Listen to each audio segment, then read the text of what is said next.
nawarin gadean kontrakan. Nah terus aku datang ke situ mana ketemu sama maklar itu. Nah besoknya dari maklar situ kita ketemu sama yang punya kontrakan. Ya kan aku pendananya nih. Datang ke kontrakan situ sampai ketemuan di rumah pelaku yang rumah pelaku ya. Nah terus ngobrol-ngobrol akhirnya sepakat gadelah kontrakan sebesar 75 juta. Nominalnya 75 juta awalnya ya kan, 75 juta. Udah 75 juta saya kasih, besoknya terjadilah saya dikasih surat. Jadi nggak 75 juta, awalnya 25 karena kan surat belum dapet ya. Jadi setelah surat panjar 25 juta, besoknya pelunasan sekaligus penyerahan sertifikat. Nah udah itu terus berjalan kira-kira 1 bulan itu di awal puasa dia ngajak lagi join sama saya pembelian timun suri, kata dia ada bisnis. Jadi timun suri bulan puasa itu kan rame mbak gitu, ayo kita jadi bisnis ini 10 juta jadi 14 juta dibayarnya awal puasa, nanti dibayarnya seminggu habis lebaran keuntungan itu ya kan. Masuklah saya transfer lagi 10 juta, jadi kan 85 juta ya, 80 juta. Nah setelah itu kita seperti diakrabkan, seperti temen, seperti keluarga sama dia, diajak jalan, diajak makan gitu ya. Nah terus masuk ke 2 minggu habis lebaran, diajak lagi bisnis konveksi. Beda lagi. Jadi saya mah ada 4 kasus, 4 perjanjian ya sama dia. Kontrakan, timun suri, terus yang kedua konveksi bahan. Dia bilang mbak ada barang dari Priuk turun, barang bahan konveksi, nanti dijual ke Cipadu gitu.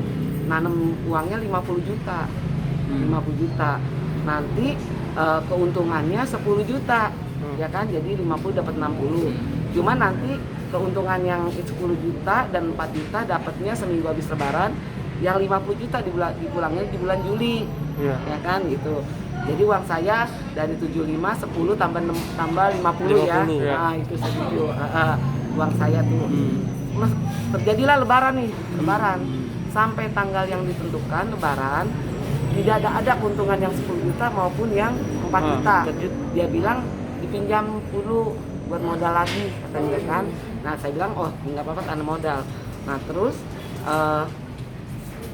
kira-kira seminggu mau lebaran atau 3 minggu mau lebaran itu dia ngajak bisnis lagi. Bisnisnya begini, katanya di sebelah rumah dia ada kontrakan dua.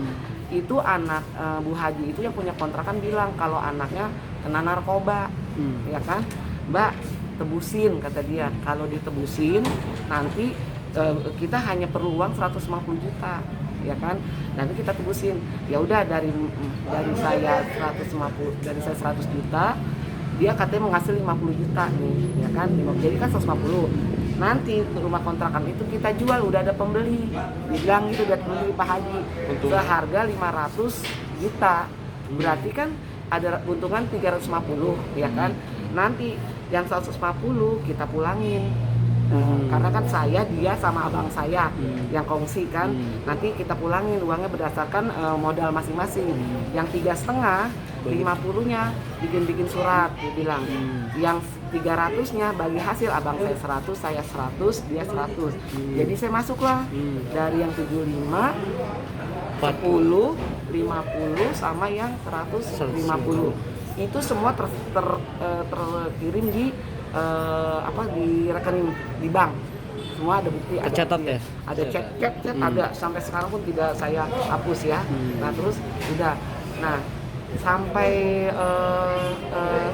saya tuh belum curiga.